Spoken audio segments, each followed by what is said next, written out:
Hello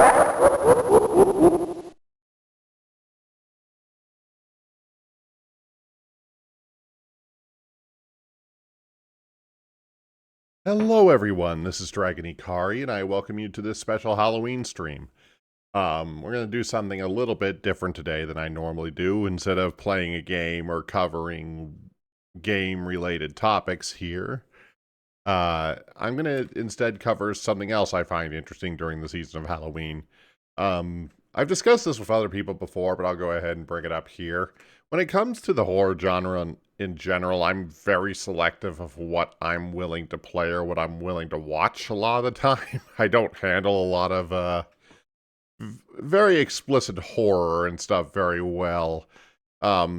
Jump scares and things like that, adrenaline rush type movies and things like that just kind of make me feel sick rather than scaring me for the most part, so I actually have a hard time getting into a lot of stuff.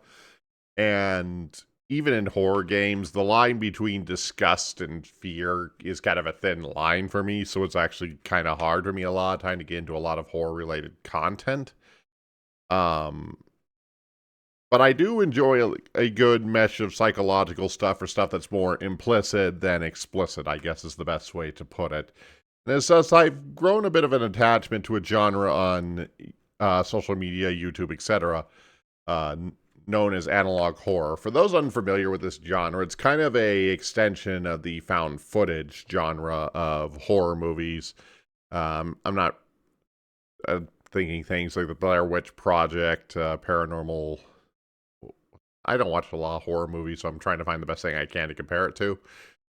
Basically, the concept behind analog horror is to basically utilize old technology or old stylings of technology to display things to imply horror and imply things that are potentially going on or might be going on, etc., etc. As many of you probably already know, I'm well on my way to approaching my 40s here. So I was alive during the time where analog technology such as VHS, analog television, things like that were all commonplace. No, I have a certain nostalgia for that aesthetic. It wasn't the cleanest technology. It was highly prone to a lot of interference from things. Particularly if you've ever seen a real VHS footage, like on 8-bit stream or something like that, you'll notice that it's very unclear. It's often prone to like fuzzy imagery and things like that. So it actually makes for a pretty good kind of hidden horror aesthetic to it, because it tends to obscure a lot just because of the nature of the technology itself.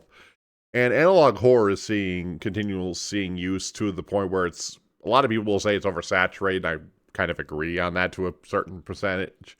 There's simply a lot that's already been done with it, and there's a lot of copycats, as you might expect for anything that becomes remotely popular.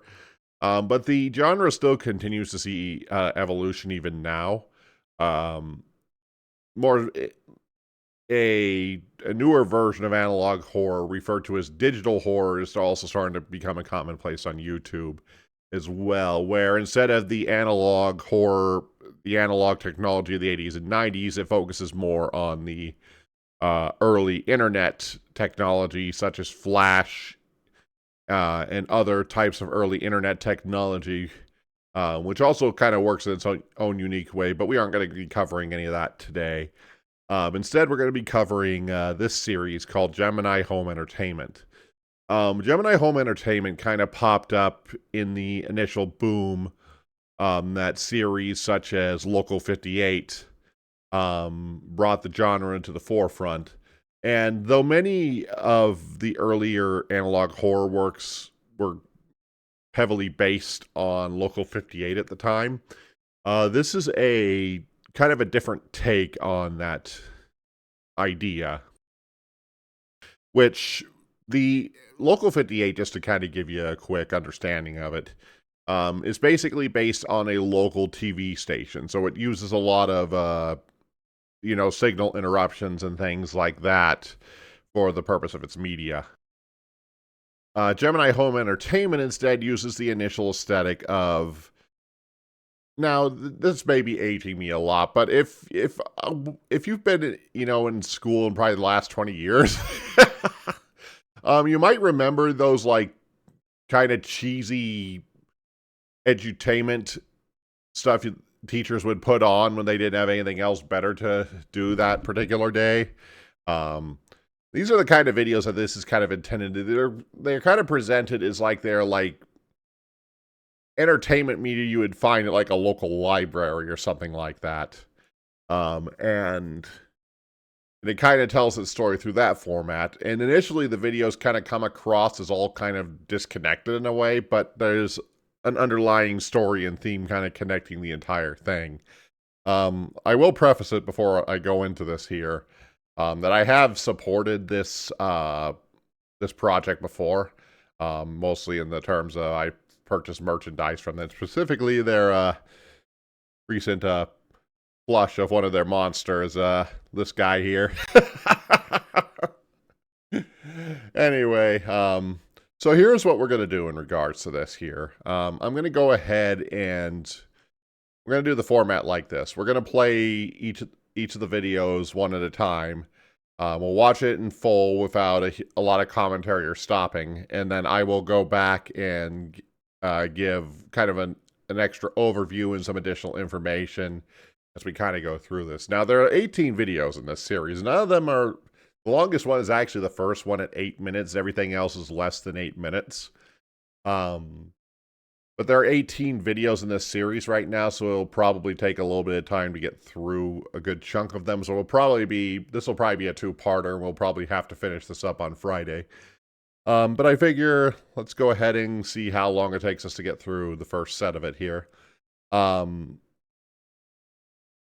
So, without further ado, let's see. Unfortunately, I don't have YouTube Premium, so we're probably going to have to deal with some ads, so bear with me while I deal with that. And we're going to skip the channel introduction, which is what that video is, and jump to the first video, World's Weirdest Animals.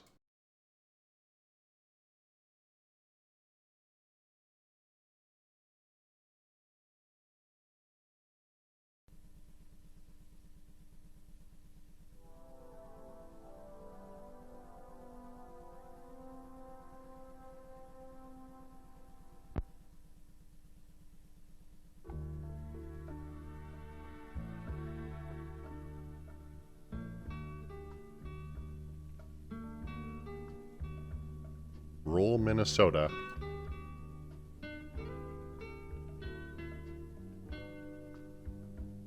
Wilkins County.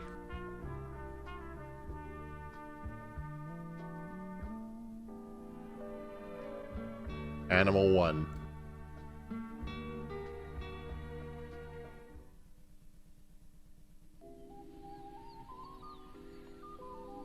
The Great Prairie Chicken.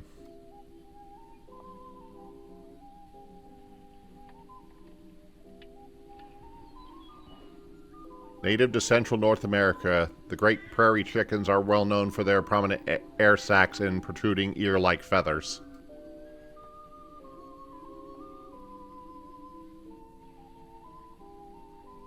These birds often emerge in lurking a form of mating ritual. The males utilize their air sacs to impress females.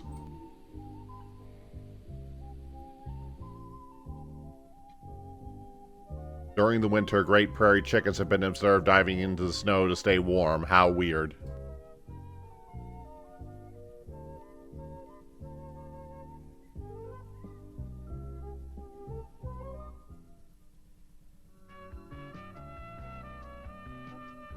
Clay County.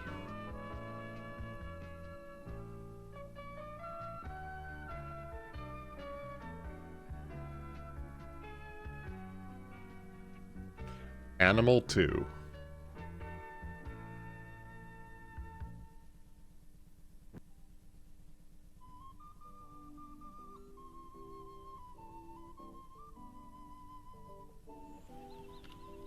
Burrowing owl.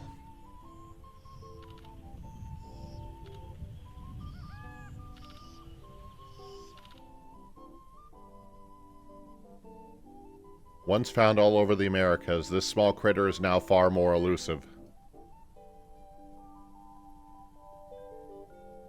As their name suggests, these owls create large burrows for their nests instead of creating ones in trees.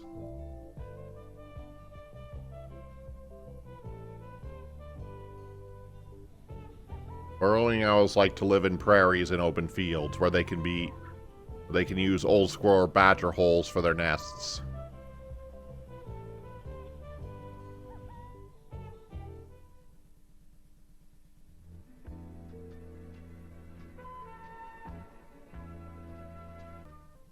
Everywhere.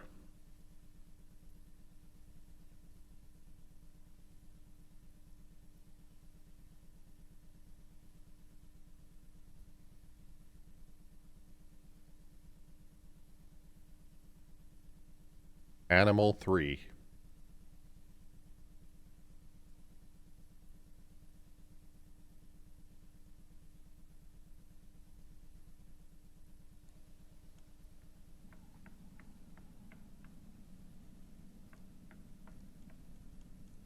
Wood crawlers.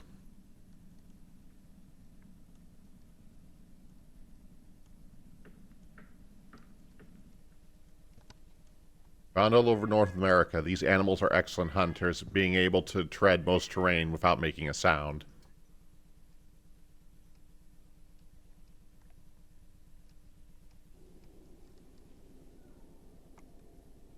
Their preferred nesting locations are inside the homes of large families, where large swarms can adapt easier.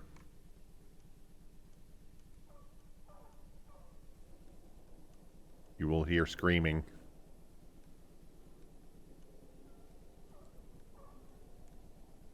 They stole their voices.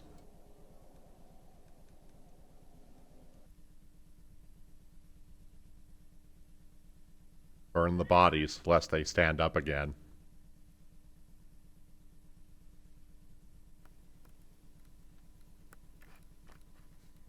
Nature's mockery.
Fake people.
Having health insurance.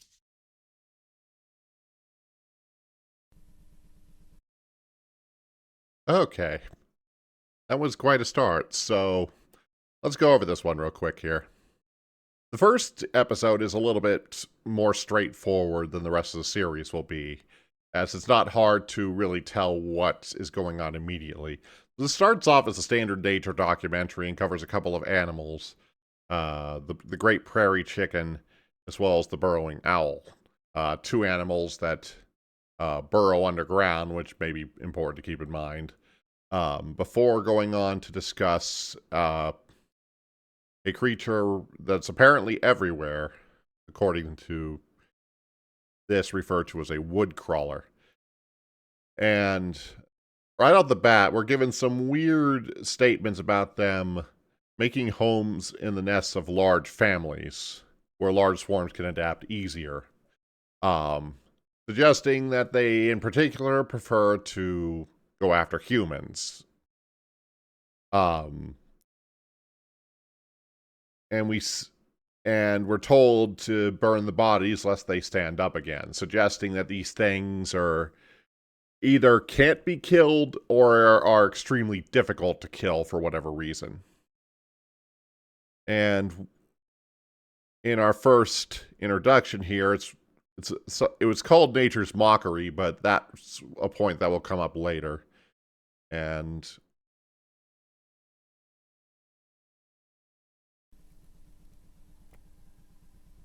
let me see. We got some almost spider or insect-looking legs on this thing here. Which, admittedly, I'll admit in this first episode, the effect is a little bit weird because it does definitely look like a cardboard cutout of some kind, but it will change throughout the series a little bit. And then we cut to a camera shot of some guy outside of this home. And as we kind of go through it, we notice some strange behavior of the people living in the house. You may not notice it when you first watch it, but if you watch through this section again, you notice that the people standing in the house are not behaving normally. They're standing in weird poses in the middle of rooms, moving their mouths up and down in not a way that people speak or behave. So it's very clear that these people are no longer human, or have become vessels for the wood crawlers.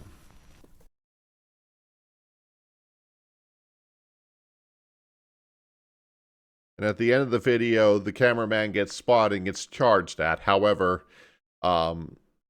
despite the unclear nature of it, the cameraman is not killed, at least not at this point in the saga. But we'll get back to that later. I'm just double checking my notes to make sure I'm not forgetting anything.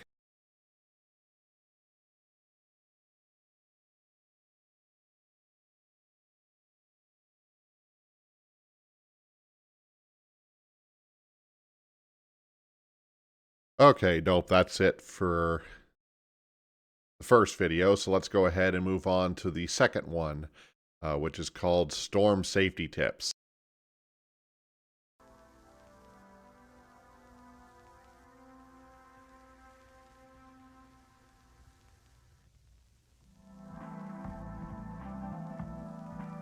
Storm Safety Tips, brought to you by Halberd's Technology.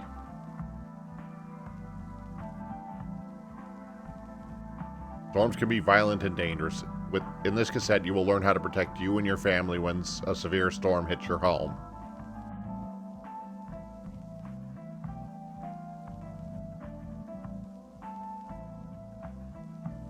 Part 1. Prepare in advance. You do not want to get caught in a storm unprepared. To prepare your home in case of a storm, follow these steps. Step 1. Reinforce your home. This may involve improving structural support, replacing roof shingles, or fixing any possible leaks. Step 2. Install an early warning system. This will allow you to know beforehand if a storm or other danger is approaching your home. Recommended elbow alarm from Halberd's Technology.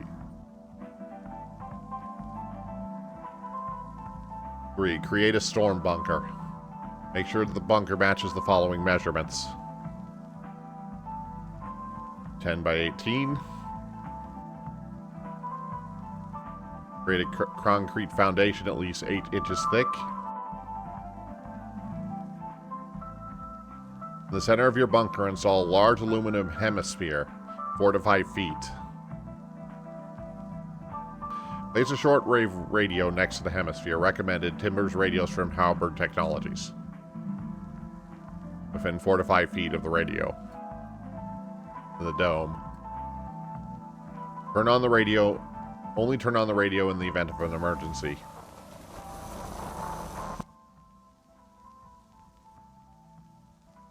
Part 2. What to do during a storm. In the event that a storm hits your home, it is important to follow these steps. Step 1. Quietly take your family to the bunker. Your home does not belong to you now. Step 2. Turn on the shortwave radio.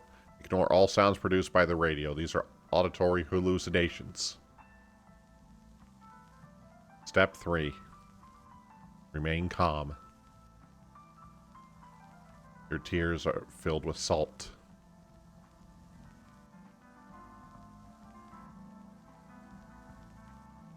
After a storm. If you believe the storm has passed, carefully leave your bunker to survey for damages.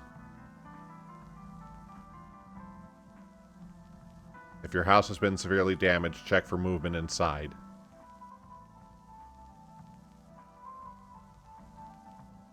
You hear the chime?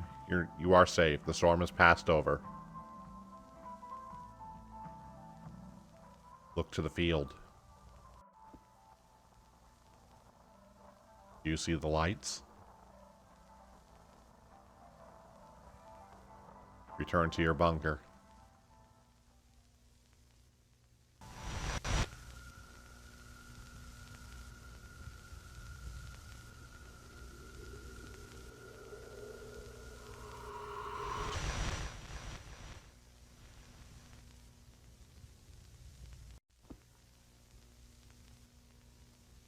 Listen. Under your feet. Crawling through the floor.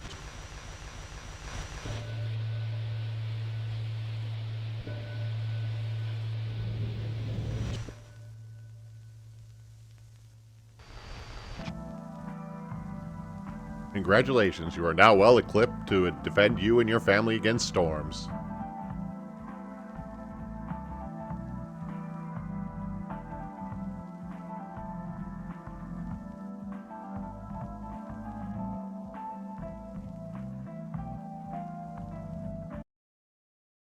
Okay, so the second video, we receive a video that appears to be basically a safety procedure guide for severe weather storms, like severe thunderstorms, tornadoes, etc. But it becomes very clear very quickly that whatever it is that this video is intended to be setting us up for, it's not for any natural storm. And our first kind of weird things involve when they start to discuss... First of all, there's the name Harbinger Technologies, which obviously is a shorthand for Harbinger, which is, if I remember correctly, that's a term for like a bringer of doom or something like that, which is, not a good sign right away.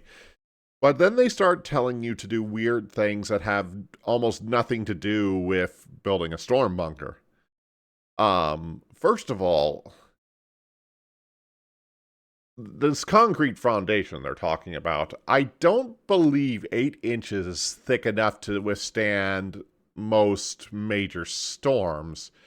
In fact, I think usually when you're talking like a tornado shelter or something like that, you're usually talking like several feet of concrete, usually.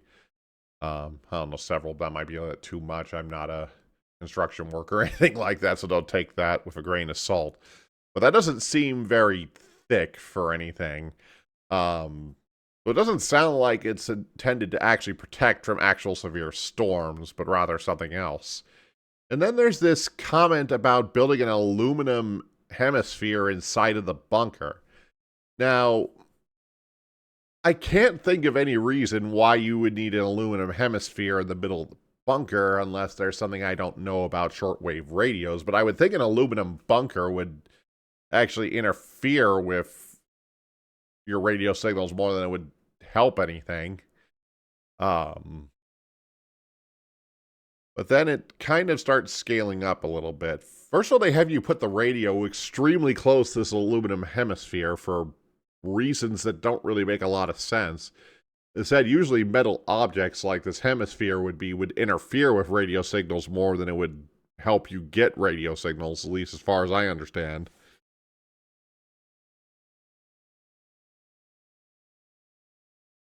And the fact that they're so insistent on you only turning on the radio in the event of an emergency. The question is, why is it so important that this radio only gets turned on during the storm, quote unquote, storm itself? But also, why does it need to be so close to this metal hemisphere that you have? And then when they actually start talking about the storm, of course, things start even getting more strange. Particularly this comment about take your family to the bunker. Your home does not belong to you now. Generally with a storm, there's generally no reason to expect the storm's going to come into your house unless it actually manages to break a window or something like that. So this is obviously not talking about an actual storm, but rather something that's capable of coming inside. And then, of course, there's this comment about auditory hallucinations, to ignore them. The question is, what are these noises, and why should you ignore them? And said this keeps getting sketchier and sketchier as time goes along. Later on, it's commented that your tears are filled with salt, which is a weird thing to say in general for really any reason. Yes, our tears are generally salty, usually conductive and things like that, but I have a feeling there's another reason for that.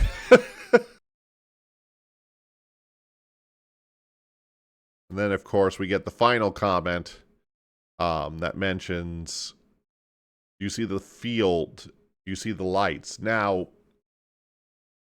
in a safety video that's meant for general storms, not everybody has a field to go look out on. So it's very clear this video was intended for a very specific location or a very specific type of location. And then, of course, we get the video segment where we see the lights in the field accomplished by these kind of cryptic under your feet crawling through the floors, which raises a unique problem here. If these things are crawling through the floor, I don't imagine your 8-inch thick concrete is going to do much to prevent entry in other ways. It almost makes you more of a sitting duck. Okay, so that's the general thing on the video. I'm just double checking to make sure that I'm not forgetting anything important here.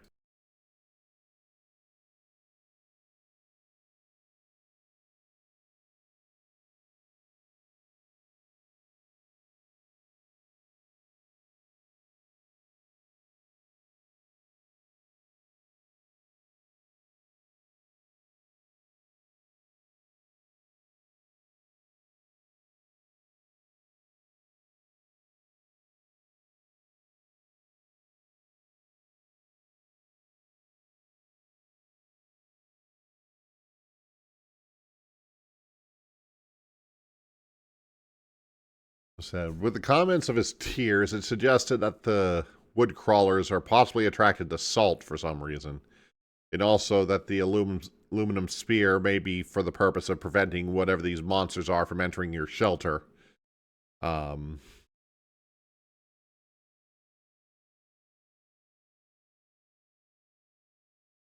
other comment they made is the siren that appears at the end is a Wellen WS3000, a rotating electronic siren that was produced from 1981 to 1991, which suggests that this takes place during that time period. Okay, I think that covers everything for this one, so let's go ahead and...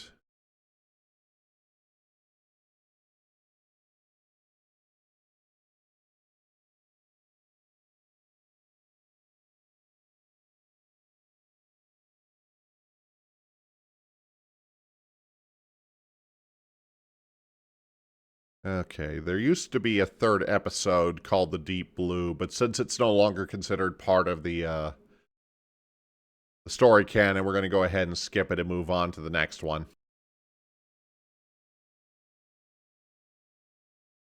So this series is going to be long enough as it is. So let's move on to what's technically going to be the third video in this series, artificial computer learning.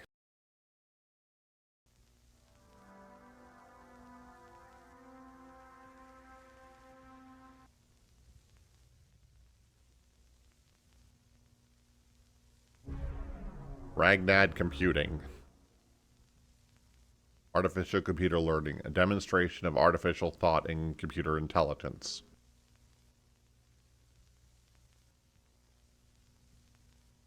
For the past 4 years, Ragnar Computing has been developing artificial computer intelligence using revolutionary methods. These methods have led to produce the world's most advanced artificial intelligence to date.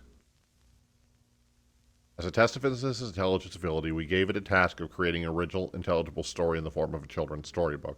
3 iterations of this story will be shown, illustrating the creation process utilized by the artificial intelligence.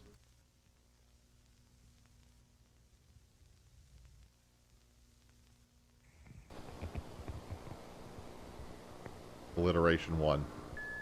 Jack leapt over the river. Mary to follow together. Travel, follow the secret. Jack, the river, it is dead.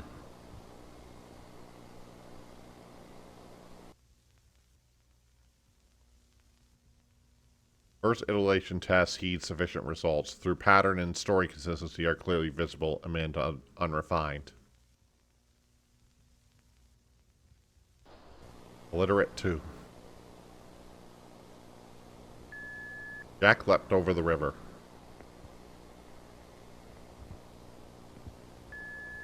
Mary followed close behind. They are searching for the secret place.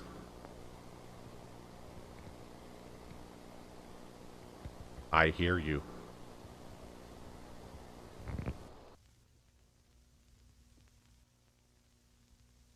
The intelligence builds upon its previous iteration, utilizing complex wordage and proper grammar and formatting.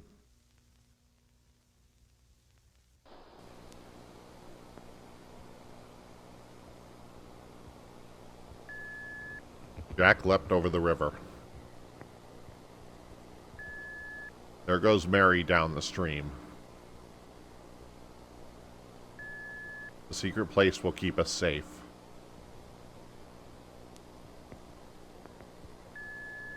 The river flows, but not with water.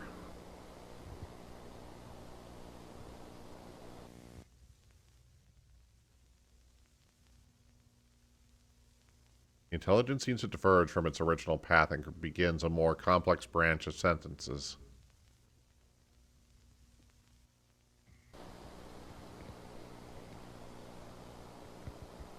Alliteration 4. Jack heard it again. There is a voice from space. Jack, do you see me?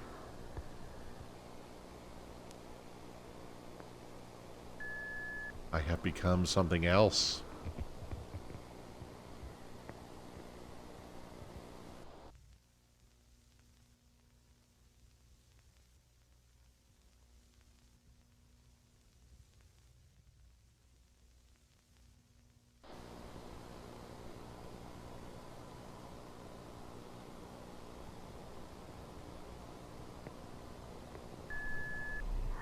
Listen to the silver box. The stars are moving now. Do you see the hungry eye?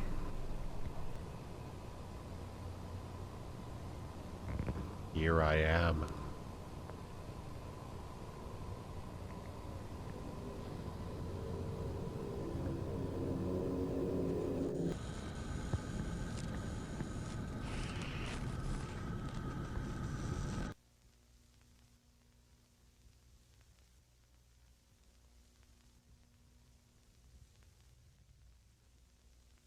This video should demonstrate to you the capabilities of Ragnar Computing's artificial intelligence.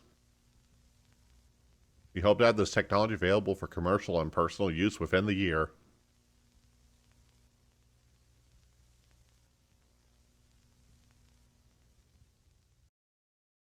Anyway, so this was artificial computer learning. This is one, when you first see it, doesn't really make a lot of sense in the context of the previous videos we've watched up to this point. But it does point to a larger situation. So, we're dealing with a company called Ragnad Computing, which is, you know, literally danger backwards, but we'll ignore that for now.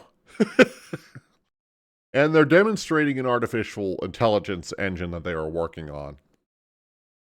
And it basically instructed this thing to tell a general story. And it starts making a story about Jack and Mary. The first couple iterations don't really mean very much, as it's just the computer trying to figure something out. Though, keep the names Jack and Mary in your mind, though, because this won't be the last time we will see those names. Hello, Feel Good. Thank you for joining us.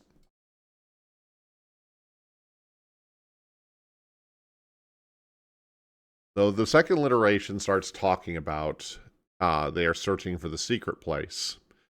Now, what the secret place is isn't really clear at this point. And by the third iteration, it starts going off the rails, with Mary going down the stream. And the river not flows, but not with water, which doesn't point to a great situation for Mary, apparently. And then, without explanation, a fourth alliteration comes up, seemingly out of nowhere, and talks about a voice from space, that something has become something else. And it's apparent that Ragnad Computing has kind of gone off the rails here. We're told to listen to the silver box. The stars are moving now. Do you see the hungry eye? Here I am. And then it cuts to an image of something pointing towards another circle, with the words visual distortion, intent, and alive. And then we see it kind of shoot down what looks like an image similar to that of something similar to the wood crawlers, but not exactly the same thing. Suggesting that these things have actually been beamed down, have been sent down to the planet from someplace else, some sort of alien life form, basically. But to make matters worse, Ragnad Computing at the end basically indicates that they plan to utilize this AI technology with it for commercial and personal use within a year. Given that the fact that this computer technology, this AI, is already seems to be interfacing with some foreign thing that we don't quite understand, or even how it can interface with something like that, suggests this seems like an extremely bad idea. Okay, that's the basis of the video. I'm just going to double check my notes here, make sure there isn't anything I'm forgetting about.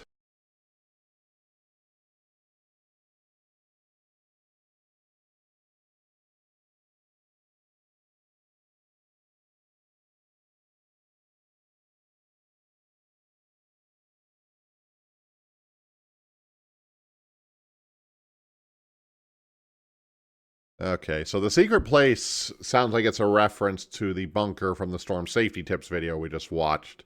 And the silver box is likely the radio.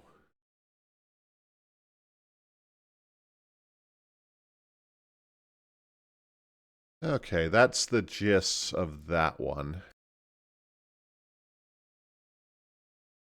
So now we will be moving on to the fourth video, which is our solar system. I'm hopping between things to try to make this as straightforward as possible here.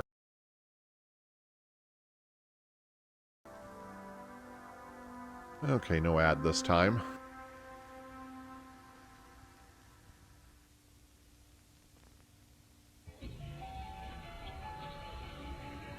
Our solar system.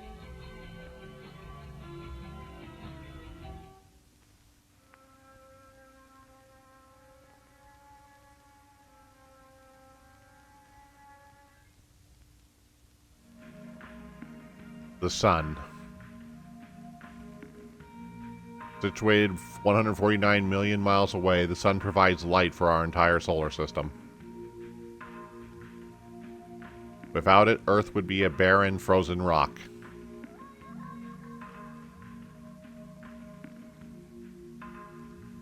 Mercury. As one of the smallest planets in our solar system, Mercury is also the hottest. It sits precariously close to the sun, and it only takes 87 days for it to orbit around it. Venus. As the second brightest object in the night sky, Venus can sometimes be seen from Earth. The average surface temperature of the planet is 462 degrees Celsius.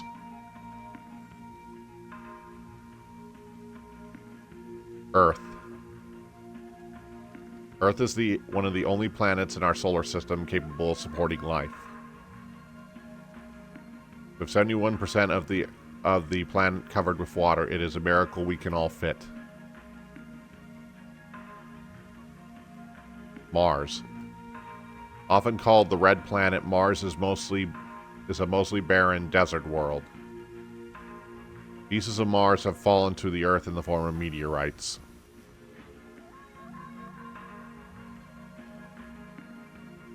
Jupiter. As a gas giant, Jupiter has no solid surface, which makes it impossible to stand on it. The large spot on the planet is known as the Great Red Spot. It is not an eye. It's an open wound. Saturn. Although mostly a gas giant, there may be a large solid core deep inside the planet. This planet's prominent rings are quite a sight to behold. They are the gateway. Uranus. This planet is classified as an ice giant and is the coldest planet in our solar system. Unlike most planets, Uranus rotates on its side. Neptune.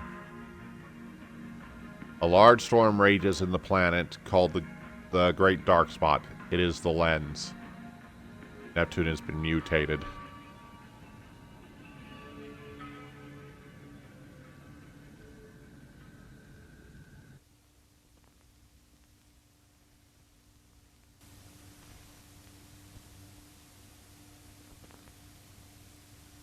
The iris.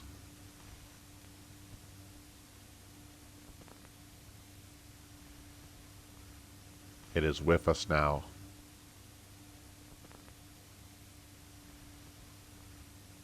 Laughing at us.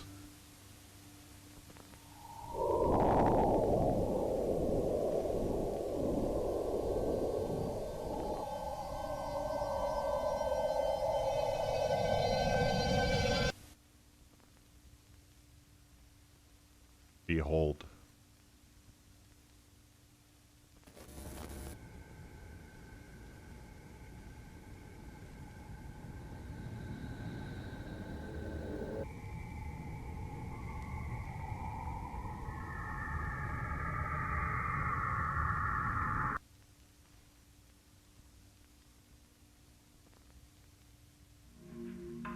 Pluto.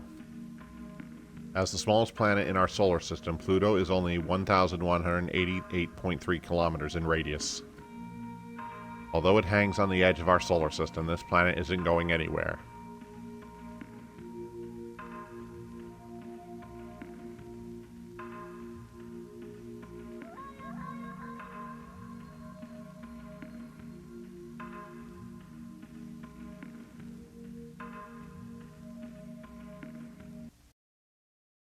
Okay, that was the Our Solar System video. This one actually starts going off the rails sooner than you probably realize. As some of the descriptions of the planet start getting weird right off the bat. Particularly once we start getting Earth specifically. And it's kind of subtle if you're not reading the lines, but it's the way that this is written. Earth is one of the only planets in our solar system capable of supporting life. Now, of course, anybody probably knows that Earth is the only planet, not one of the only planets in our solar system capable of supporting life. That's already a questionable statement right off the bat. And then as we go on to further sections, we start encountering even more oddities. Like this comment that pieces of Mars may have fallen to Earth in the form of meteorites. Now, as far as I'm aware of, Mars, I don't believe we've had pieces of Mars come to Earth in the form of meteorites. At least I don't believe that's something that happens. Mostly due to the way that the formation of meteorites actually works, but I may be overreading that. But then once we start getting to the gas giants, it starts even getting stranger. So they talk about the red spot as... And then they claim that it's not an eye, which is a weird thing to say, is why would anybody think that it's an eye? And then partway through through this distortion, it changes from it's not an eye to it's an open wound, which is an even weirder thing to suggest it's something made up primarily of gas. Then when we get to Saturn, it's a similar issue where they claim that the rings are some type of gateway. Not any real indication on what gateway to what. But, Uranus is pretty normal. Then Neptune is where we start going even further off the rails, where it says a large storm rages on the planet called the Great Dark Spot. It is the lens. And that Neptune has been mutated. And then as we go through the animation, you start seeing the planet shifting. You see that purple spot. It's almost as if something's opening up in that purple spot that's being revealed. And then we get the first indication of the iris, which is some sort of planetoid that is apparently with us now and is laughing at us, suggesting that it has some level of sentience or some form of intelligence of some kind. And it begins warping around as if it's like an eye and capable of reacting to what goes on. And then we get this animation towards the end, which based on the coloring of the planet that's showing initially looks like it's probably Neptune or something like that. But something is released from Neptune itself. Then we get this section here, where we can clearly see that that's the sun. That's definitely the sun. Likely the smaller planets that are in the inner solar system, probably including Earth. This is suggested to be the origin of likely the wood crawlers, the other things we've seen up to this point. And then the video returns to normal with Pluto, and that's where the video ends. So something is basically kind of altering the solar system for some reason. Well, let's double check. I'm just checking my notes again.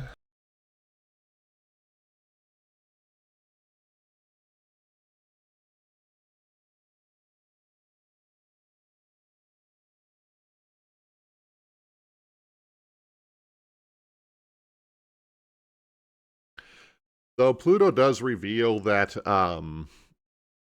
that this series, at least this video, was created sometimes in the 80s or 90s, since Pluto is still labeled as a planet in this video compared to its reclassification as a dwarf planet that occurred later down the road.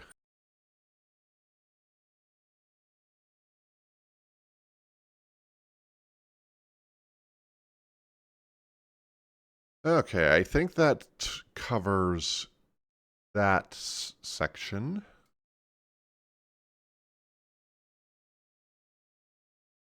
Let's go ahead and hop down to the next video, which is called Lethal Omen.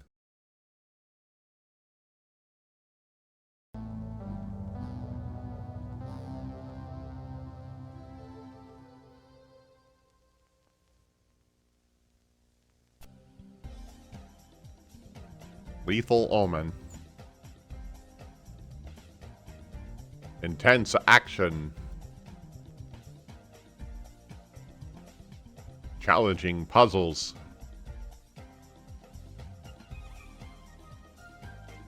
High quality graphics.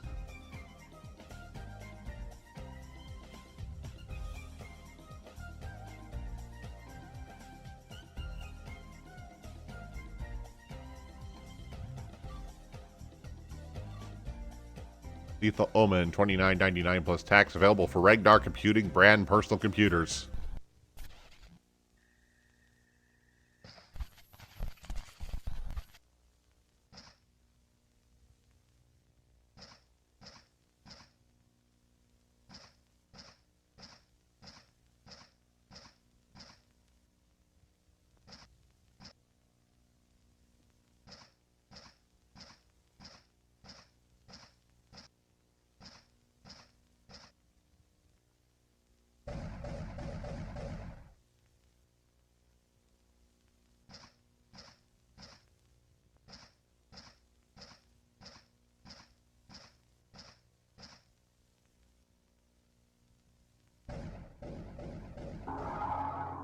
Kill all enemies.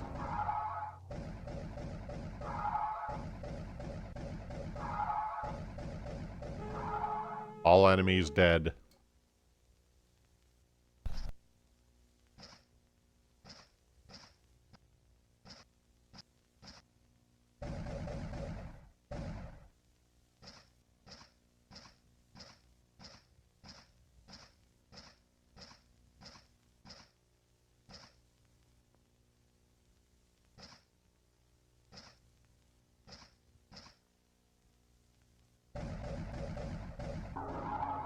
Kill all enemies.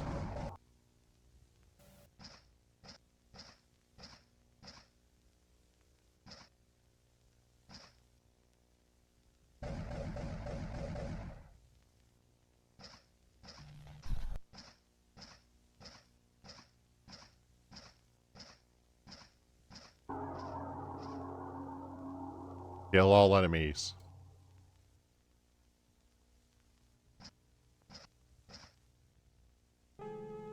All enemies dead.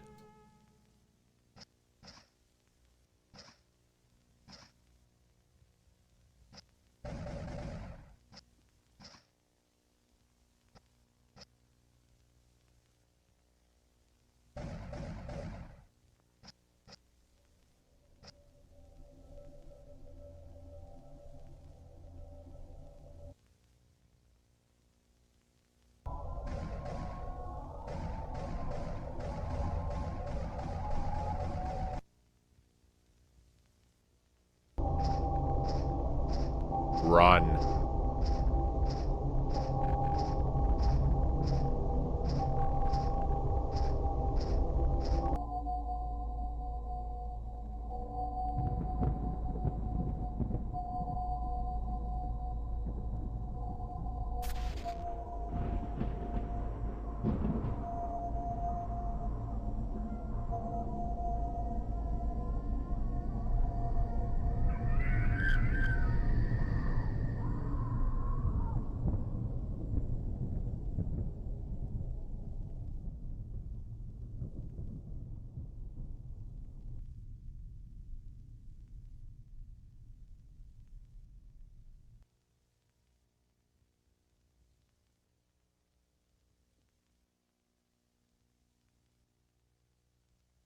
Lethal Omen uses revolutionary artificial intelligence as a basis for its video game engine.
Buy now. You can find Lethal Omen in stores worldwide.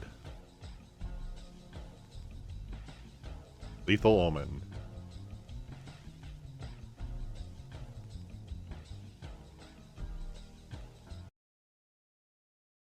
Okay, so that was Lethal Omen. So there's a couple of aspects of this one, so let's go ahead and just cover the video details first.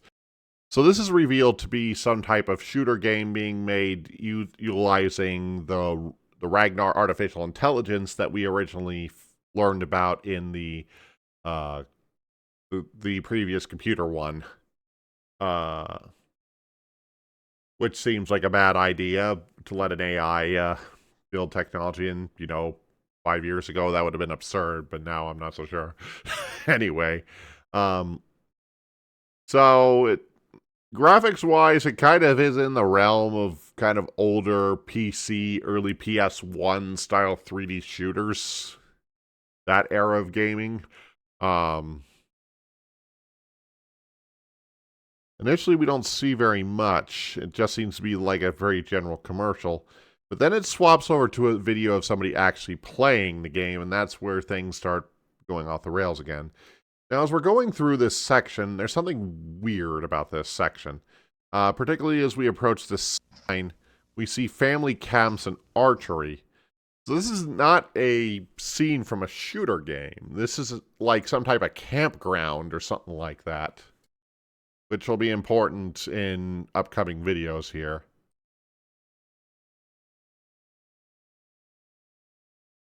So the game continues to play out.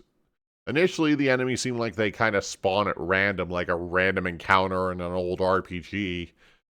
Shoots them and moves along.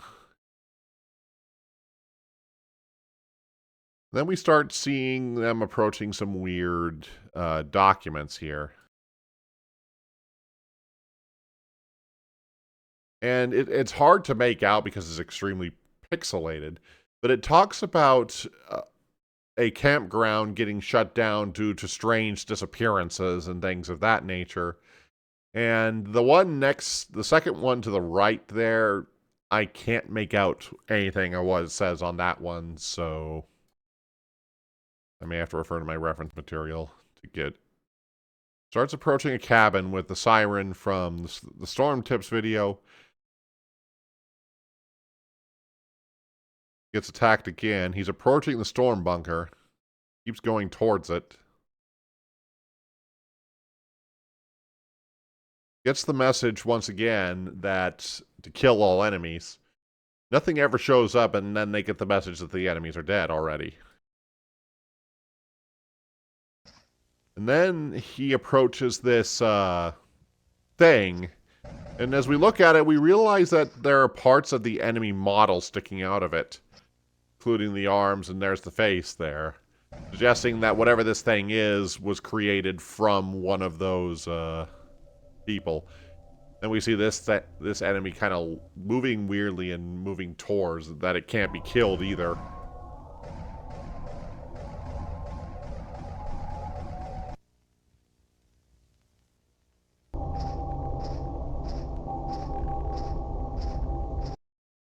So yeah, and this is all a reference to the storm shelter video. So he gets in the storm bunker, closes it up, and then as things starts creeping out, we find have the same arms from the crawler from the first video breaking through the wall. Now, apparently this dome does something and the thing disappears completely. Don't know why it disappears, but it just sort of does.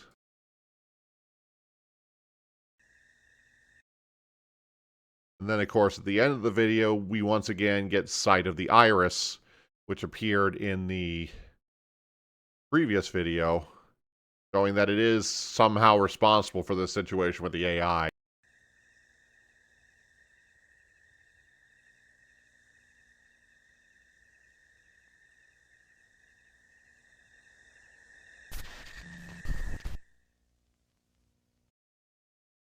Now, that's the initial stuff from that video. Double checking my notes again. And there's a second part involving this video. This Lethal Omen game actually exists.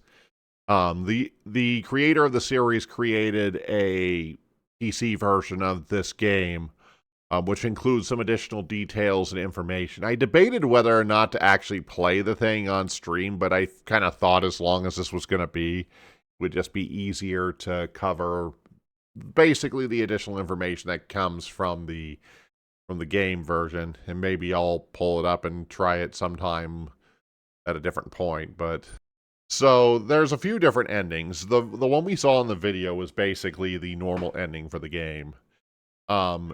There's an end. So I think there are like 4 or 5 endings to this, but I'll only cover what's most important here. There's a mannequin ending where it plays out similarly to the normal one. The only difference is the player goes into the administrative cabin after the second wave of enemies. The player will find a door suspended in midair. The player can jump from a platform to make it there.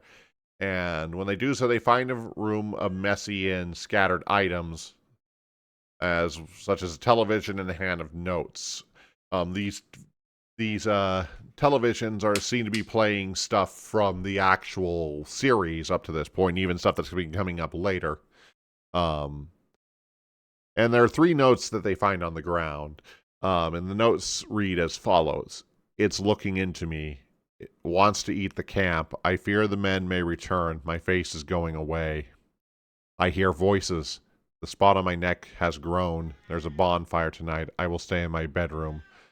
Lights in the sky is tonight. I have been told that the men will be present. Maybe they'll leave us alone now. The mannequin basically appears and blocks the way. And basically follows your face. The ending shot consists of more mannequins looming around the camp and a video of somebody approaching the door while someone knocks on the other side. Then there's the crash ending, where the crash ending requires the players to get 4 keys and shoot targets inside the archery area. And then you get a 4th key, which takes you to the middle of the woods. The player must go to the road next to the camp with an idle police car along the street. If the player walks down the road, the message says, "You are not meant to be here," will be shown. And it kind of crashes from there. The whole ending basically has a location outside of the camp that has a hole in the ground that looks almost organic or corrupted on around the outside. And if you jump into that, you basically get a game over. And that's all there is to that.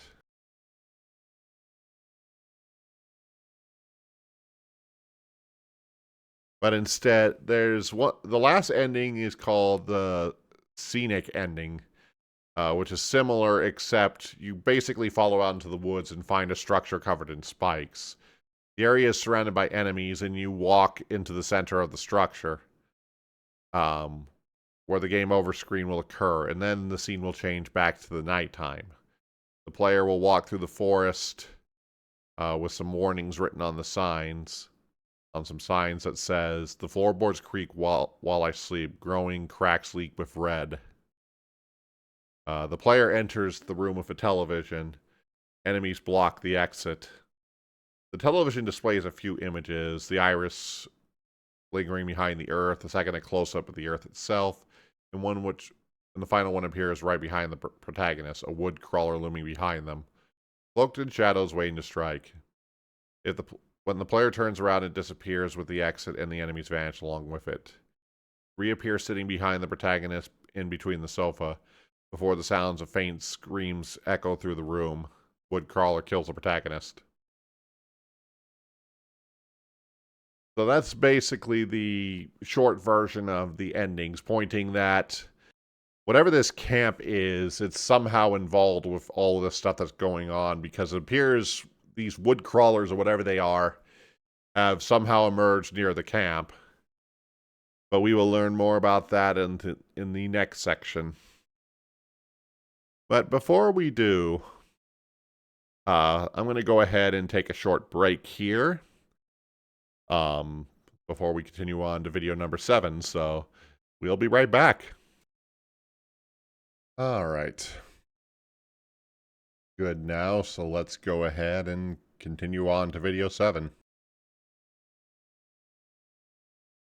It'll be the Wilderness Survival Guide.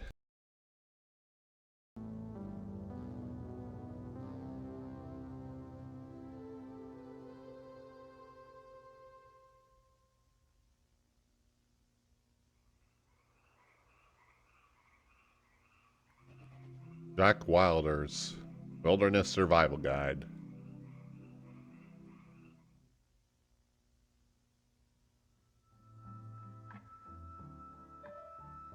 Whether you're camping, hiking, or hunting, it is important to stay safe when going into the wilderness.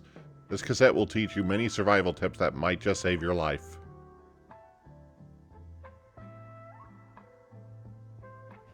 Essentials. Be prepared. There is basic knowledge that every wildlife explorer should know, including what equipment to keep on hand. Basic equipment. Water flask, non-perishable food, first aid kit, matches, compass, knife. Store these items in a backpack. Be aware. Gorges, ditches, and rivers could lead to serious injuries if not accounted for.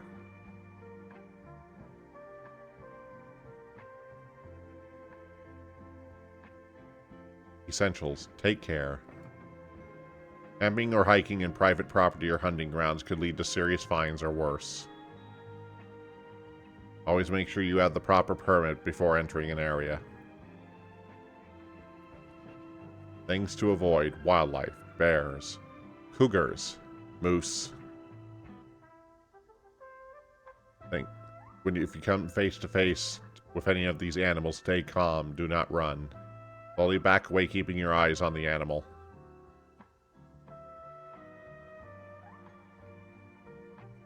If the animal displays aggression, raise your voice and speak sternly. Keep backing away until you're out of the view of the animal.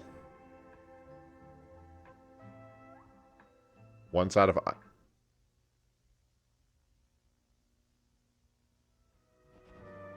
Things to avoid. Plant life. Poison ivy causes rashes, itching, swelling, blisters. White hemlock causes trembling, convulsions, respiratory failure, death.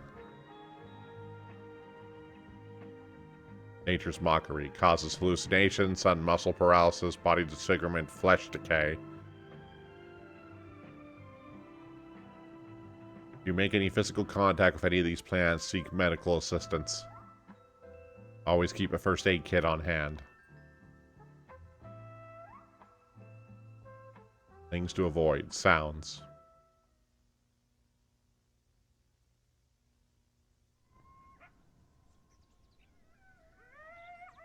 Coyote howls.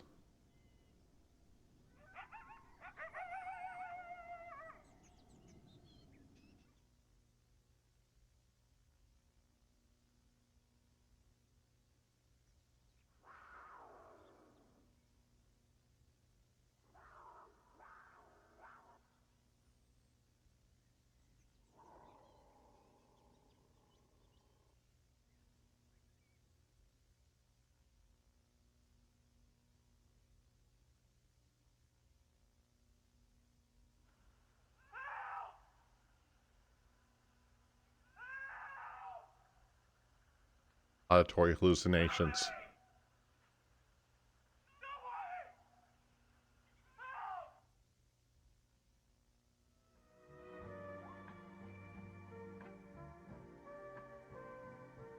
If you hear any of these sounds, leave the area immediately. Do not move towards the sound. If you hear them, they have already heard you.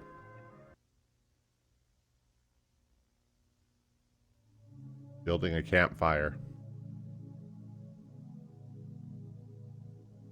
What you will need: large stones, grass, leaves, dry twigs, branches, matches, dry logs.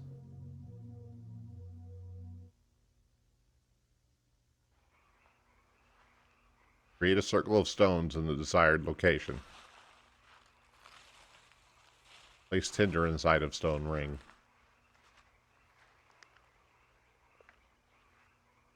Place kindling in a TP formation. Set fire to the tinder using matches.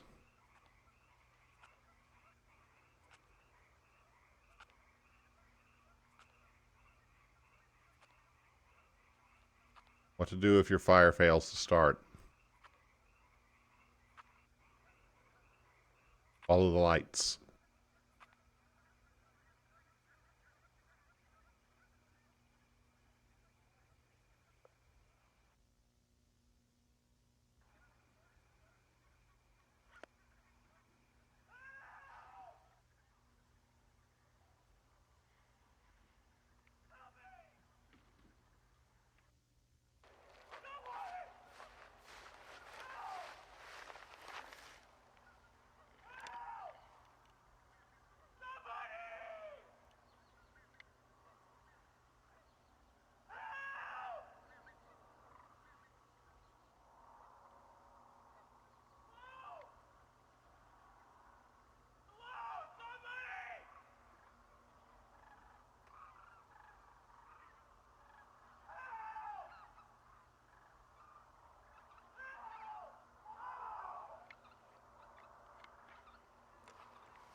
Dangers of infection. If you believe you have been infected through a wound, do the following.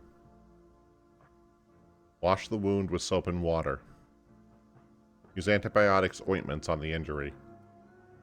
Forcibly rip foreign object from body.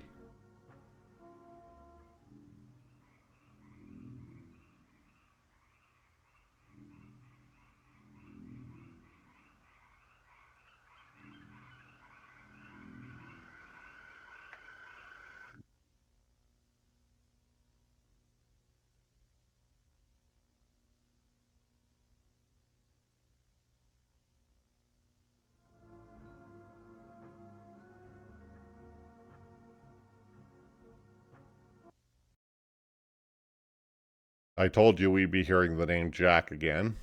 So this is our reintroduction to this particular individual involved with the situations, which this video takes the form, of course, as a wilderness survival guide, camping guide, that type of thing.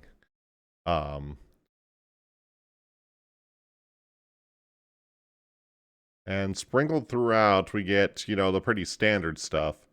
But then in every section, we get something that's not supposed to be there, clearly.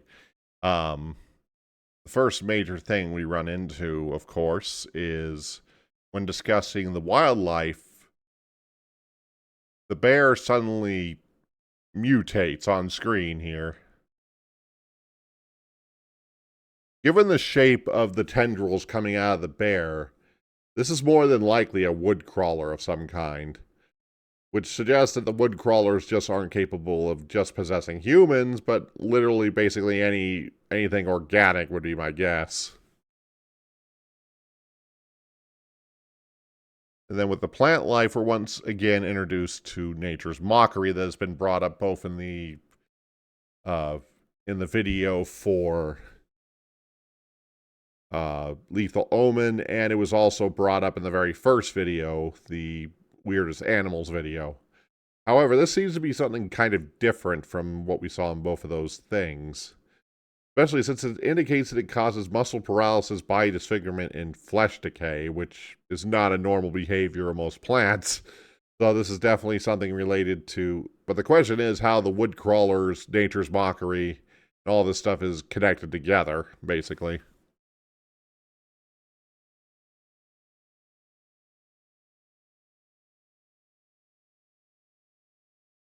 And then we come back to the comments about the auditory hallucinations.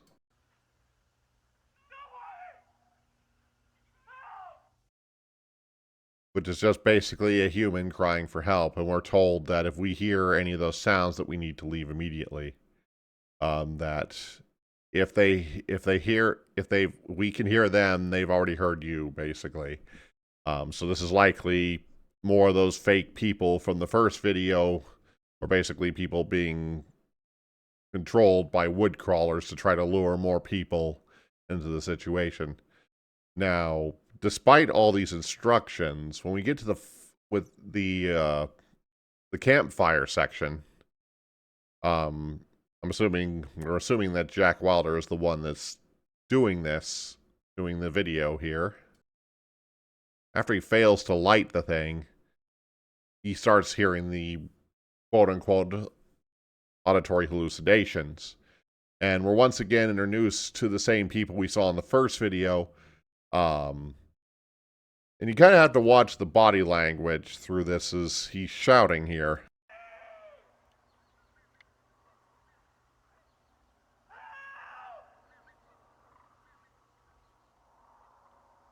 You know, he's shouting for help, but he's moving in a way that doesn't really make sense for somebody who's in danger. He's walking, he's kind of just darting around, kind of wobbling back and forth in weird ways, in ways people don't generally walk. So he's definitely more the fake people we saw in the first video. In fact, it appears this actually leads up to the first video. And then this section, this forcefully ripped foreign objects from body thing.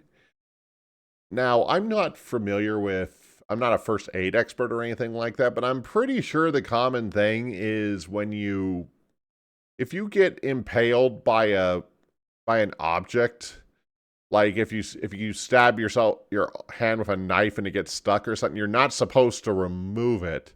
So this is generally weird without assistance from like a medical professional or something like that. So that's a weird instruction to give, suggesting that the damage you would do by pulling a forceful object out of your body in this case is more important than the damage it would do by pulling it out, which means whatever they're talking about as far as infection is concerned is not anything normal.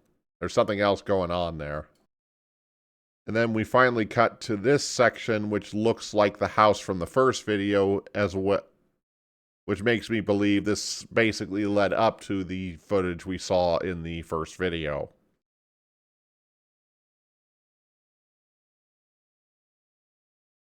Taking one more quick glance over the notes.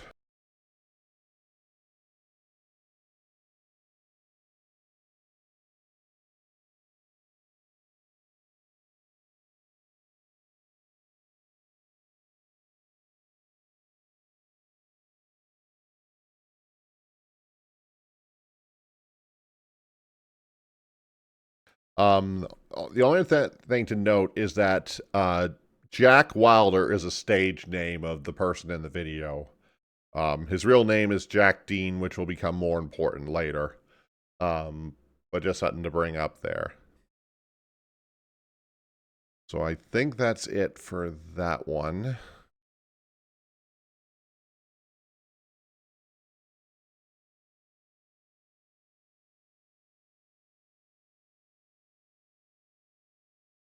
And next we're up to the sleep image visualizer, which some will say is one of the creepier videos without the dramatic horror stuff that we've seen so far.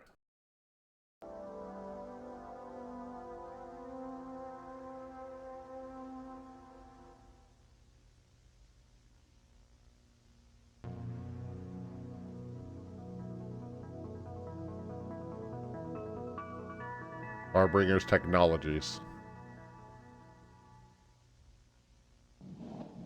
Sleep Image Visualizer.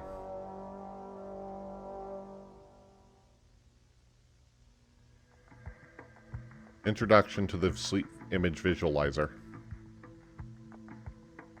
Sleep Image Visualizer SIV main modular. Computer connection port. Module power port. Headset connection port. Configuration panel. SIV headset. Modular connecting cord. Absorption pads. Aluminum dome. Adjustable clamp. Setting up the Sleep Image Visualizer.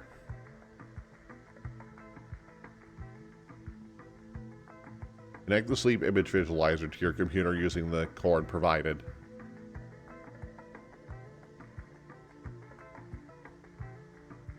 Connect the SIV headset to the SIV main module using the cord provided. Insert the SIV home use disk into your personal computer and follow the installation instructions. Using the Sleep Image Visualizer. Boot up your personal computer and run the SIV home use software.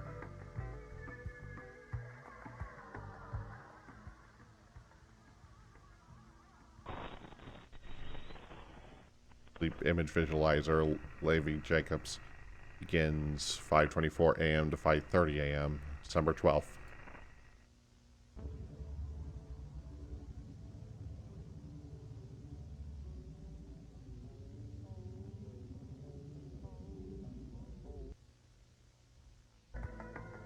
Place the SIV headset on your head, ensuring all clamps are secure. Turn the SIV main module on and lie in bed. Your SIV will begin recording automatically.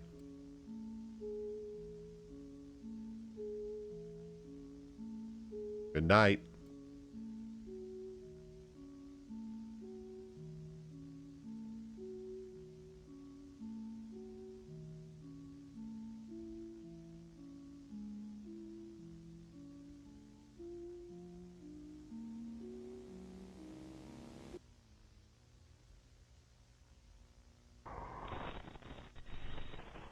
Adrian Gordon begins 6:04 a.m. to 6:10 a.m. June 24th.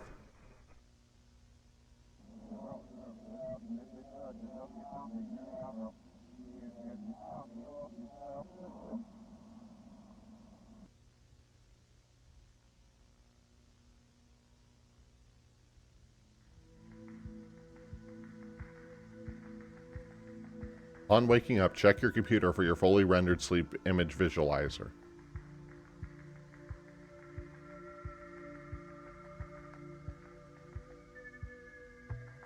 Thank you for taking part in the Sleep Image Visualizer program. Please note that all sleep image visualizations are automatically sent to legal property of Harbinger's Technologies. Jack Dean, beginning 3 a.m. May 6th to 6:17 p.m. May 9th.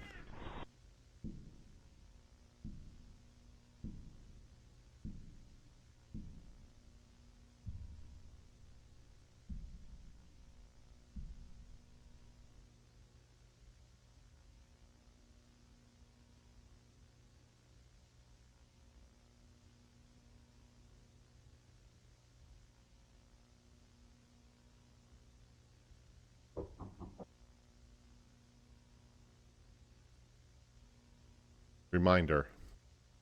The sleep image visualizers take image from your subconscious mind and visualizes them. These images do not represent reality. Dreams cannot tell the future.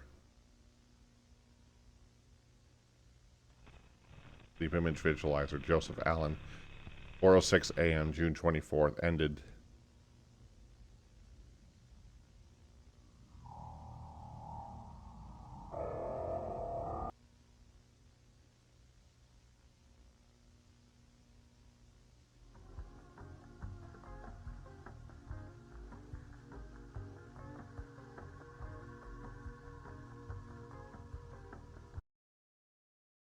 Okay, this one's a little bit trippy, so we'll try to put this back into context here. This is our second encounter with Harbridge Technologies, which is the same people behind the storm safety video. This time they're speaking about a sleep image visualizer, which is kind of that magic key technology that's basically allows people to be able to see their dreams or whatever. In reality, there's no function to this technology, even though I think there have been some attempts to do something like this. It never really works because there's not really a way to process the impulses that create dreams in our brains into something that we can actually see effectively in that way. But that's kind of beside the point here. So it starts off with just a general introduction of the product. Nothing stands out until we start getting to the point where we start seeing we start getting interrupted with sequences from the dream image visualizer. The first person we encounter is Levin Jacobs, whose image was taken beginning at 5:24 a.m. and ending at 5:30 a.m. on December 12th. And the dream is pretty straightforward. It's just a mannequin peeking over a corner. Nothing really significant there. And it was a pretty short dream, so it probably doesn't mean very much.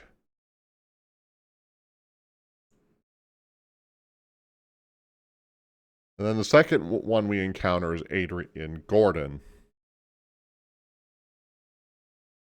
who begins at 4:06 a.m. on June 24th and ends at 4:10 June 24th. This one is even less comprehensible because we basically have what looks like a space auditorium of some kind. And there's some weird noise in the background that I've never quite been able to make out what it is. So that one's pretty straightforward there. And then we get interrupted with the third one, which is the most bizarre yet.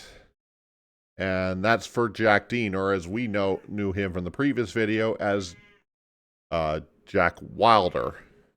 And his is the most bizarre situation, because it looks like his began on... Bear with me for a moment.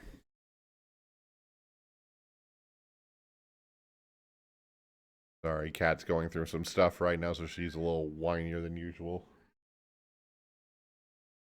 But yeah, you see there on the screen that his dream began 3 a.m. on May 6th and ended 6:17 p.m. on May 9th, which means the guy was literally sleeping for 3 days. And, yeah, dreams don't last that long, or at least the sleep state where dreams take place don't tend to last that long. And what we can make of this dream is the mannequin head guy reappears here. Sits down next to him. Sounds like there's like a knock at the door or something like that. And then the video basically warns us that dreams cannot tell the future. And then we get one more clip regarding a dream state. But this one says it began at 4:06 a.m. on June 24th, and it has no ended date, which suggests this guy never woke back up again. Either he died as a result of the dream itself, or something else happened at that point. And the visual at the end just seems to be the iris rising into the sky like it did in the Lethal Omen video.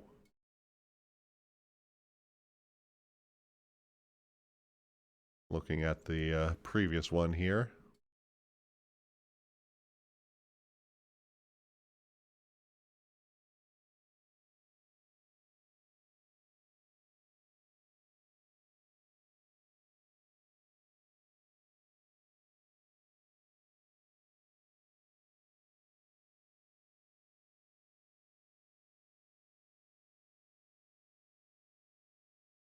Nope, I think we actually covered everything on that one.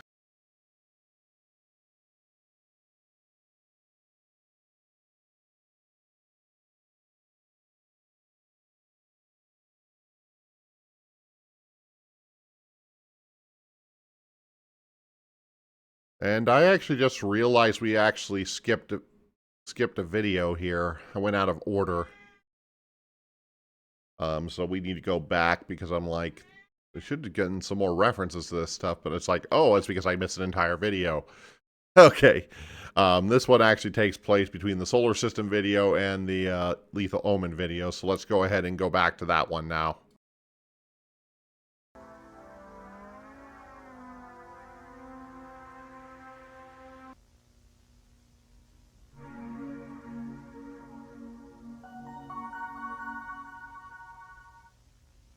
Moonlight Acres Family Camp.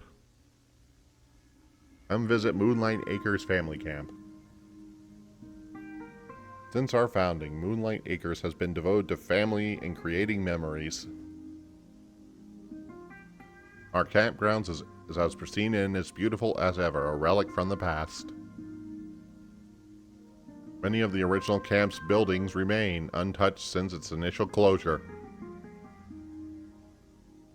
Let's look at some of the activities our camp has to offer.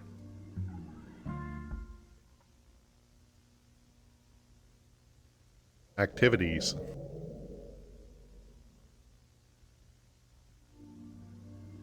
Hiking.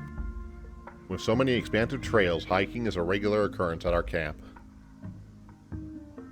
Make sure you don't get lost.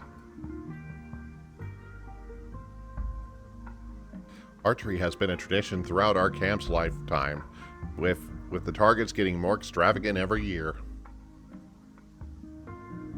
Our canoe trips are always a blast. Hello, Exploder. Let's not forget our famous Lights in the Sky event.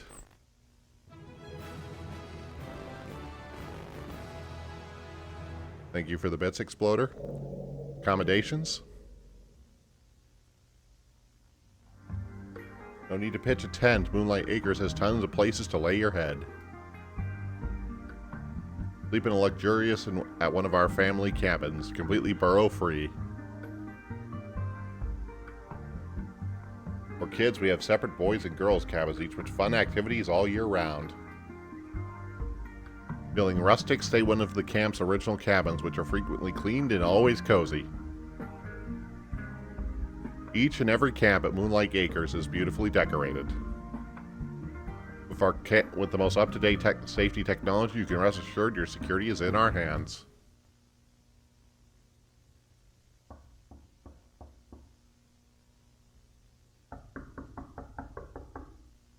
Do not answer the knocking at the door.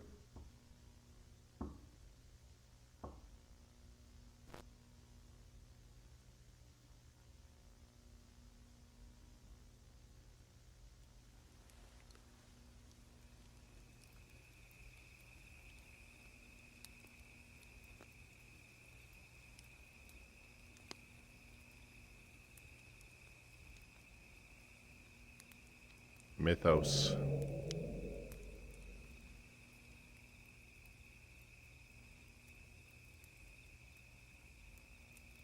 An important part of Moonlight Acres' legacy is its mythos. All tales have been told from person to person throughout the camp's lifetime. In 1935, rumors of strange, well-dressed men visiting the camps began to make the rounds. It is said the men would ask to enter the camp's administration cabin every night for years. One night, a deal was made with the strange men, and they left the camp never to be seen again.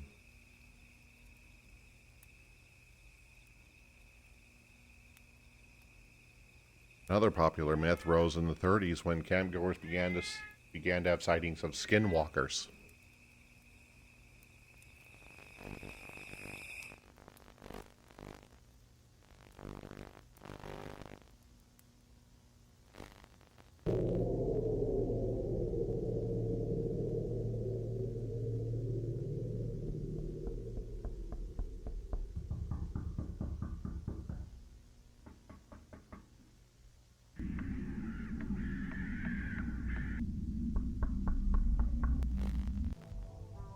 Vessels.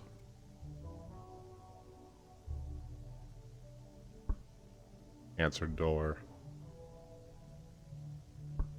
Answer door. Answer door. Answer door. Answer door. Answer door. Ask to enter.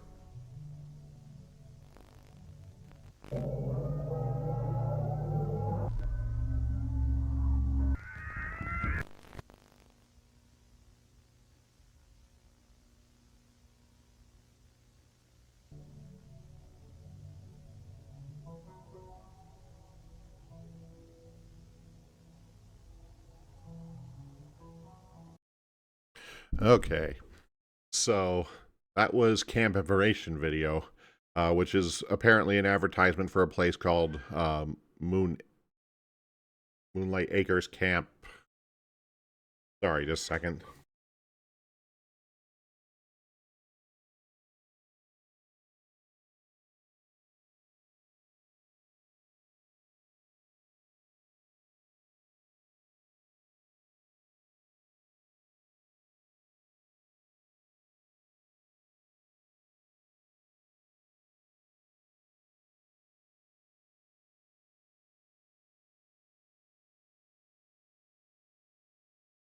Sorry, cat is requiring a lot of babysitting right now. Anyway, back to the video here. So if I had actually played this in order, this would have put some other stuff into context, so we'll have to go over this now here.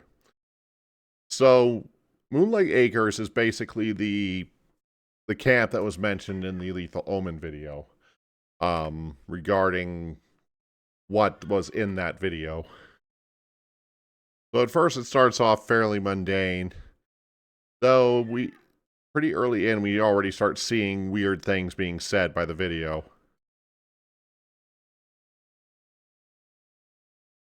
And this is the first thing we see. It's many of the original camp buildings remain unclosed since the initial closure. Now, if you remember from the Lethal Omen video, there was a comment about the camp closing for a time, which is still not explained why at this point, but that probably has something to do with the circumstances we're seeing here. And another comment that was made...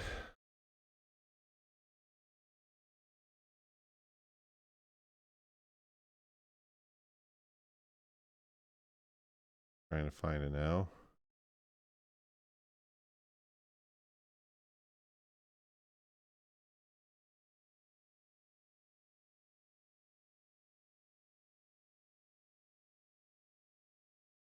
And we're told about the lights in the sky event, which causes the video to distort, which seems similar to the storm safety video that we saw, where it talked about lights in the field.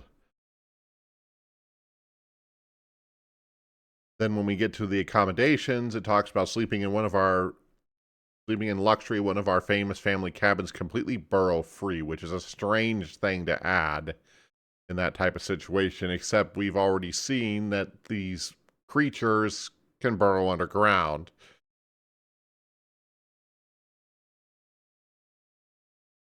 And then these kid cabins, what they're saying here isn't really important right now, but it's going to matter shortly, so we'll leave that be for the moment.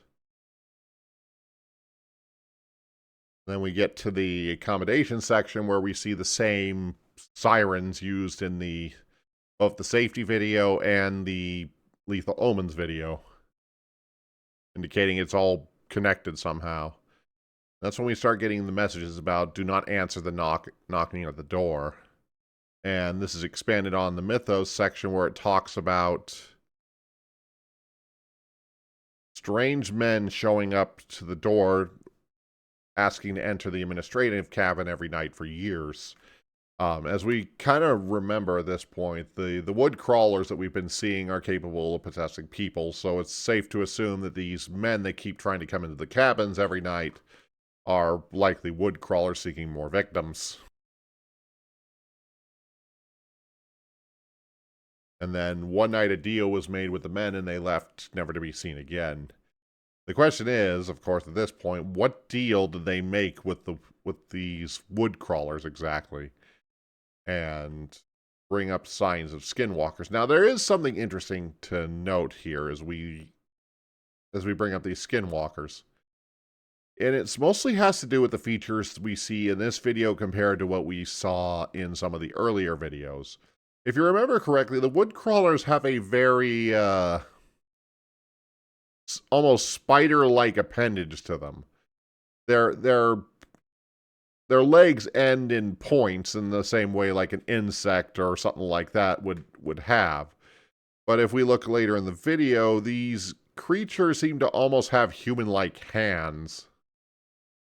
Trying to see if I can get to a point where you can see it clearly.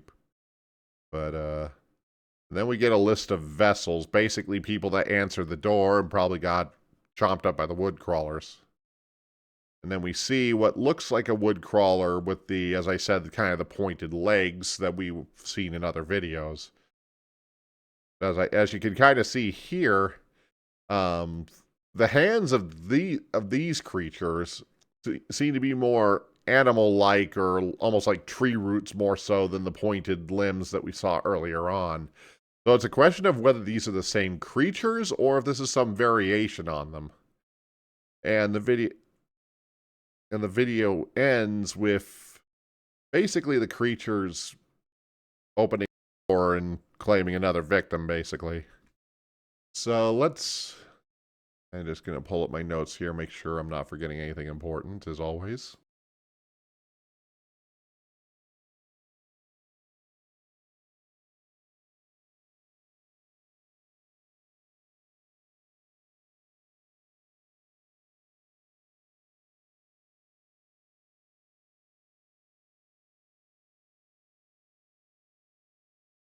And as the date in the video does suggest, that these are basically taking place initially in the 1930s based on the time frames they gave us in the video.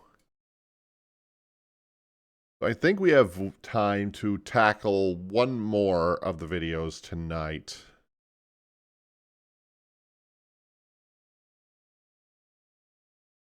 Let's see here, we were at... Just making sure I didn't skip anything I wasn't supposed to, again. Not that I think it ruined too much to go slightly out of order. Okay. Yeah, we're going to be on video 9 out of 18. So yeah, that'll probably be a good stopping point if we do one more video. So let's go ahead and do that. This is games for kids.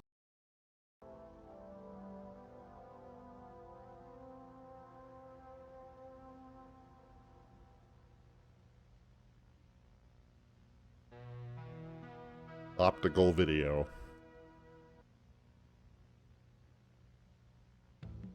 Hey kids! Are you bored? Need some new fun games to play? Well, you're in luck. Games for kids! A list of fun classic games to play with friends. Game 1. Hide and go seek. One player is chosen as the seeker while everyone else are hiders.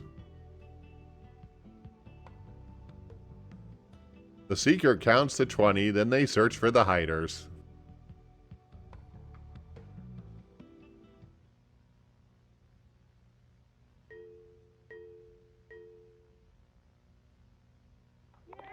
Found you. The last hider to be found wins. Game 2. Freeze tag. One player is chosen as it, while everyone else are runners. It has it to chase and tag the runners. When the runner is tagged, they freeze.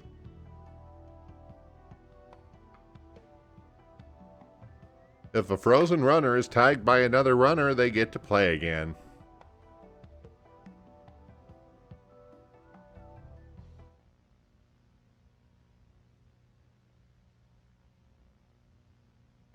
Tag. When all the runners are frozen, it wins.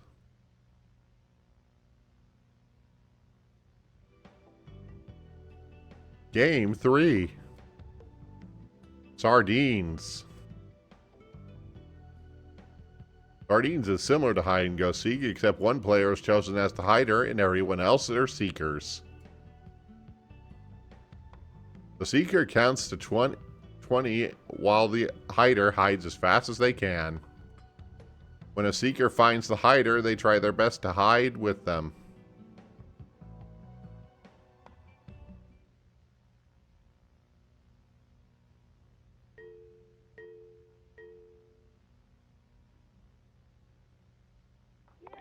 Found you!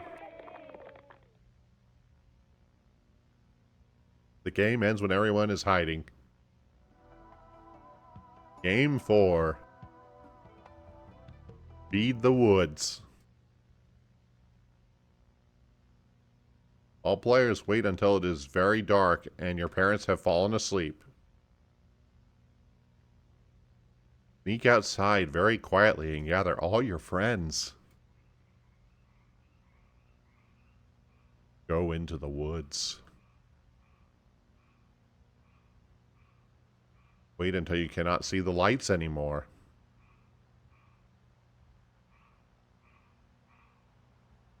Scream at the top of your lungs.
The game ends when the forest is fed.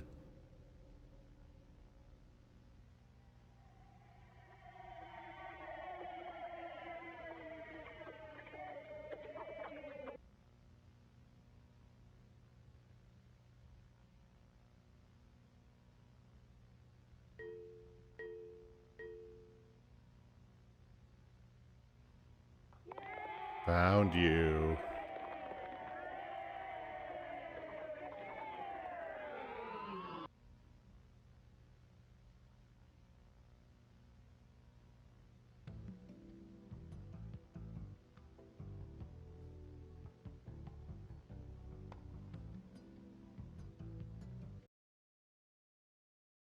Okay.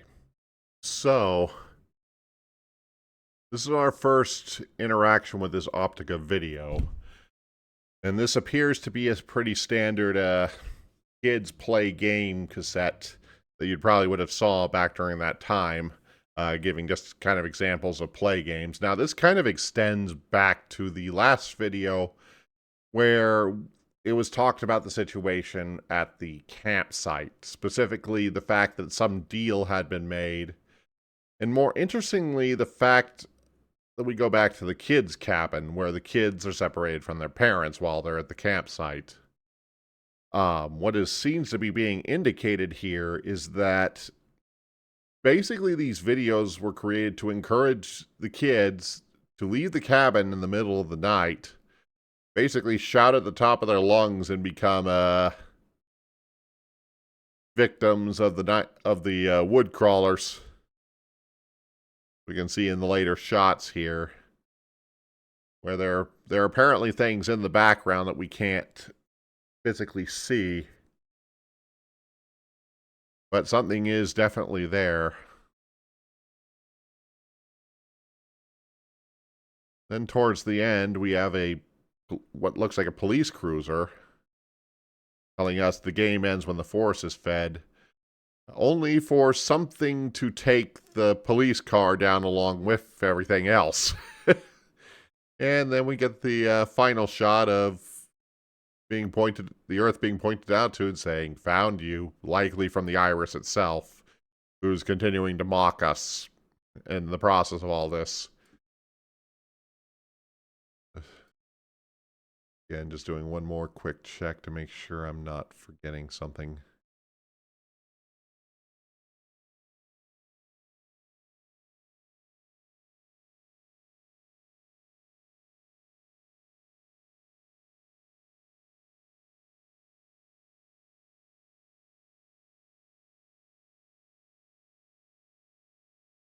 That very likely this deal was basically made with the camp. Basically, the camp administration is protecting itself by sacrificing some of its visitors to these wood crawlers or whatever they are, in exchange for basically saving themselves.